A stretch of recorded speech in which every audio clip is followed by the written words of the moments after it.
I need to introduce a Volkswagen Golf like I need to introduce a can of Coke. We all know what it is, what it does, and we've probably all had one. They've sold 37 million since 1974, 2.3 million of those in the UK. Golfs, that is. Pretty sure they've sold a fair few more of these. But, funnily enough, for this Golf, the 2020 Mark 8, Volkswagen made the same mistake Coca-Cola did in 1985. It changed the recipe, trying to keep up with the times by appealing to more modern tastes and trends, and forgot why people liked it in the first place. Out went simple functionality, and in came fancy tech and trendy minimalism. And there was an outcry. Hello, Volkswagen. Hello, VW. Hello. Hello, car. Hello, Audi. Hello, Volkswagen. What the f***? But Volkswagen have listened, and they've come back with this, the Golf Mark 8.5. They've gone back to the classic formula-ish. We'll come back to that in a moment. In the meantime, let's take a look around. Still a Golf, right? But they have changed it a bit, mostly standard facelift stuff. The lights are a slightly different shape at the front, where you now get much brighter LED IQ lights, and the back where you'll find 3D effect LED IQ lights, which look rather funky, with customisable hello and goodbye patterns. Most interesting though is look, the VW badge is illuminated. You can just about tell in the daytime, but at night it really pops and makes the car look super premium, even though it is just a Golf.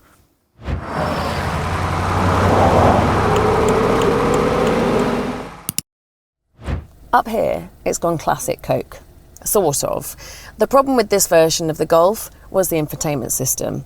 I mean, it was rubbish, basically. They tried, but they failed in some of the most inexcusably basic and simple ways. The steering wheel had haptic feedback panels, but they didn't work properly and felt horrible. The people wanted buttons, and so we have buttons again. And previously, the temperature sliders were haptic too. Didn't work properly. Temperature dials worked fine. These temperature sliders were an example of the most baffling decisions made in this Golf. Like, not only were they clunky to use, but they also had no backlight. So when you were driving at night time, you couldn't see them. Such a basic thing. But now they do. That sort of thinking, tweaking the basic recipe to make things work properly again, is at the core of this updated Golf. They've completely redesigned the infotainment hardware and software. Which, in this car, is pretty big. See, when we think of car comfort and refinement, we usually focus on the driving itself. How comfy are the seats? How good is the visibility? What's the noise like? What's the ride quality like? And all of those things are important, obviously. But a massive part of comfort in a car is how easy is the screen to use. You could be sat on the hand of God, literally floating around. But if changing a radio station makes you want to punch the dashboard, that is not very comfortable, is it? The screen looks great, but it's not always very intuitive. I mean, if you're not a tech fan, there might be some dashboard punching in your future. These sliders, for example, are great, but I find it so irritating that you can't just turn down the fan simply. You have to go hunting for it in the climate control, and then you can access it, which on the go is pretty dangerous and very annoying. If you don't want to be fighting with the screen though, this does come with improved voice recognition and ChatGPT, so you can just give your hand a break and just ask, "Hey Volkswagen,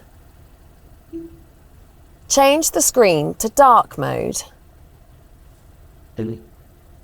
While we're on the subject of dark mode, now is a good time to announce the update you've all been waiting for.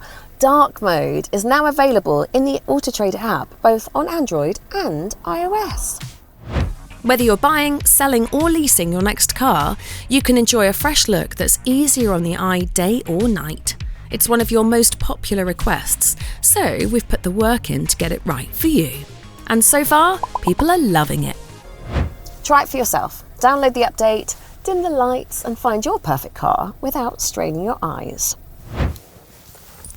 You'll have noticed that I've spent a lot of time talking about the infotainment system, and that is because, well, at the end of the day, it's a Golf. It does what it's expected to do.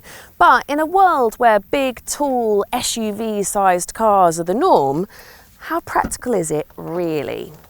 The boot is actually pretty small in volume for a family-sized car these days, 381 litres. But for comparison, a Nissan Qashqai's boot is about 30% larger. You do, however, have some underfloor storage, and you can lower the floor by a level. And how much space do you actually need? Let's take a look at the rear seats. Back here, not much to report. There is not vast amounts of space, but it's decent for what it is. You've got a couple of USB ports, a couple of cup holders there. I do rather like the door pockets though. Your standard one at the bottom, and then a phone and iPad holder up here. It's all right. Elsewhere in the cabin, it does the basic stuff well. Solid. The door pockets are surprisingly wide, and there are little storage spaces dotted around where you'd expect them. Nothing exceptional. All the clever practicality stuff goes to Skoda, it seems. But the Golf is definitely good enough. And on that subject, if you want the most practical Volkswagen Group family hatchback, you know, something with masses of space and the most thoughtful interior storage solutions you'll ever see, you'd go for a Skoda Octavia or Superb. Or if you want a family hatch with interior design that's multifaceted and genuinely interesting, you'd go for a Peugeot 308. But what the Golf has in its favour is that it just feels really well-rounded. Driving-wise, it feels like a Golf. The Mark 8.5 feels pretty much identical to the 8 to me, and because the 8 is almost identical to the 7 in most respects, it feels a lot like the 7 as well. It's got good steering, not too heavy, not too light, a comfortable ride, and predictable handling. The engine is a 1.5 litre 4-cylinder turbocharged mild hybrid, and that hybrid bit is very useful as it includes a belt-driven generator that acts as a starter and alternator, whilst also working as a small electric motor to increase torque. Don't expect it to provide a lot of power. There are two versions of that 1.5 litre engine. One delivers 131 PS and the other 150 PS. Still, it manages 0 to 62 in 8.4 seconds, and if you find yourself an autobahn, it can clock up 139 miles an hour. The truth is, however, that this engine is designed primarily for efficiency. It has active cylinder management, which switches off 2 of the 4 cylinders automatically and as often as possible. 50 miles per gallon is achievable with this engine, if you try. If you want a slightly more efficient alternative, then you might want to consider the plug-in hybrid versions. They offer a claimed 942 miles per gallon. That's insane. Although that's assuming you constantly charge the battery up every night at home and never run it flat, which, let's face it, isn't exactly realistic for a lot of people. If you decide to go a bit quicker, especially around corners, the suspension is good. Less powerful versions have a basic twist beam suspension. Versions with 150 PS and above get more sophisticated multi-link rear suspension. Worth it if you like to corner enthusiastically. Or there's adaptive suspension, which is available as a £720 option.